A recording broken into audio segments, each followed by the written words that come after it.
Most people do not lose with money because they are lazy. They lose because every dollar that enters their life gets treated like emergency water. It comes in, it gets poured on whatever is burning right now. The rent, the car, the card, the groceries, the phone, the small reward after a hard week, the bigger reward after a hard month, the expense they forgot was coming, the thing they felt they deserved because life has been difficult.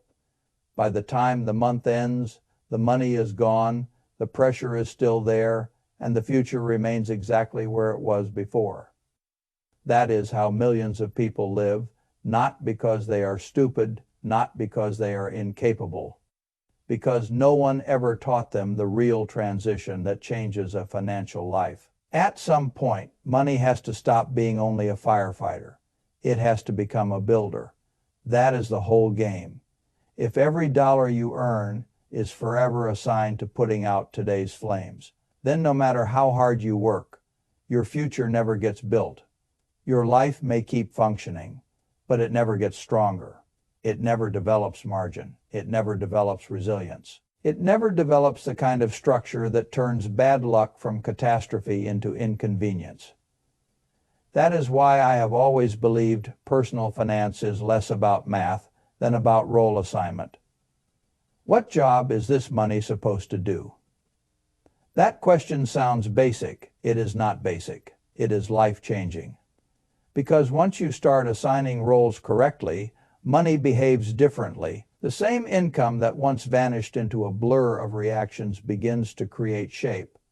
The same paycheck that once disappeared begins splitting into safety, progress, and future power. The same person who once felt permanently behind begins to notice something new. They are no longer only surviving. They are beginning to build now before anyone builds. They need to see clearly. I do not trust vague financial feelings. I trust numbers.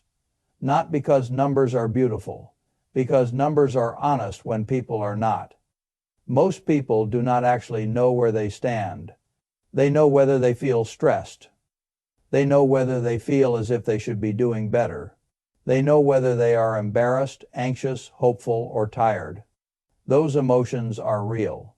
They are not a map. A map begins with facts, what actually comes in after tax, what actually goes out over a full year, what is left, and what is owed. I prefer the annual view because monthly life flatters self-deception. 1 month feels manageable because the insurance bill has not hit yet. Another month feels frugal because the trip is not until summer. Another looks normal because the car repair has not arrived. The year tells the truth that the month hides. Once you see the year, everything changes. Now the leak is visible. Now the surplus is visible. Now the lie that I do not know where it all goes becomes harder to maintain. That is where financial adulthood begins. Not with investing, not with optimization, not with retirement calculators, with clarity. If your income is $80,000 after tax and your full year spending is $75,000, then you know the machine can produce $5,000 of progress if handled properly. If your spending is $90,000, then you know the problem is not mystical. It is arithmetic. If your debt costs are swallowing the gap, that becomes visible. If lifestyle drift has quietly eaten every raise, that becomes visible. If the problem is not income but chaos, that becomes visible too. People talk about money as if confusion were natural. It is common. It should not be natural. I think one of the greatest gifts you can give yourself is the dignity of knowing your real position. Because if you do not know your position, every goal is fantasy. That is why I care so much about net worth. Income gets all the attention because it is loud. It arrives, it gets discussed. It gets turned into status. Net worth is quieter. It is also more important. Income buys the month. Net worth buys options. Income can make you feel rich for a weekend. Net worth determines how much of your future belongs to you. Your net worth is brutally simple. Assets minus liabilities, what you own minus what you owe. A child can understand it, yet adults spend decades avoiding it because the number feels like judgment. It is not judgment, it is direction. A rising net worth tells you something fundamental is being built underneath the noise of life. A stagnant or falling one tells you something else. A person can earn a lot and still move nowhere. Another can earn much less and move steadily because the underlying structure is healthy. That is why I say motion and progress are not the same. Many households have money motion, very few have financial progress. Progress requires that some part of what comes in be turned into something that remains, something that stays after the month is done, something that grows instead of disappears.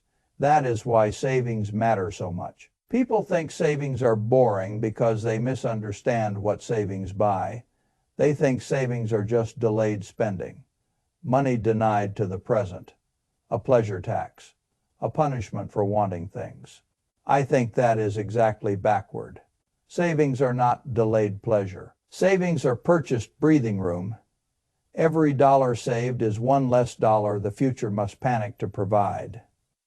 Every dollar saved is a small block in a wall between you and desperation. The person with no savings is not merely poorer on paper. They are easier to frighten, easier to trap, easier to rush into bad decisions, easier to bully by employers, lenders, circumstances, and random life shocks. That is why savings change your life immediately, even before the number becomes impressive. The first 1,000 does not buy retirement. It buys a little less fear. The first 5,000 does not buy wealth. It buys a little more room. The first month of expenses saved does not make you rich. It makes you harder to break. That is a major upgrade. And when people ask where to start, I almost always begin there. Build the cushion. Not because cash is exciting. Because panic is expensive. Emergency reserves are misunderstood by people who are intoxicated by returns. They say cash earns little. True. That is not its job. Its job is to prevent stupid decisions during bad moments. Its job is to keep you from selling long-term assets because the furnace died. Its job is to keep a market correction from becoming a permanent personal loss. Its job is to let the rational part of your brain survive contact with bad luck. That makes cash one of the highest utility assets in a sane financial life. Once that first layer exists, the next question becomes more interesting. What money needs to stay safe? What money can start building? This is where roles matter. Money for emergencies should be liquid. Money for a down payment in 2 years should be liquid. Money for a wedding next year should be liquid. Money for taxes you know are coming should be liquid. Long-term money should not spend its whole life sleeping. That is where many people quietly fail. They get good enough to save, then too fearful to allocate. They build a pile and stare at it like a museum piece. They admire the number. They protect it from every fluctuation. Meanwhile, time keeps moving, inflation keeps nibbling, and the whole point of accumulation gets deferred because they never let money change jobs. I have always believed that one of the biggest transitions in adulthood is the moment money stops being only a reserve and becomes capital. Capital is different. Capital has a task. It is not there merely to comfort you by existing. It is there to work. And if long-term money never works, then your future remains too dependent on your labor. You end up carrying the full burden yourself year after year when money could have been helping. That is why investing matters.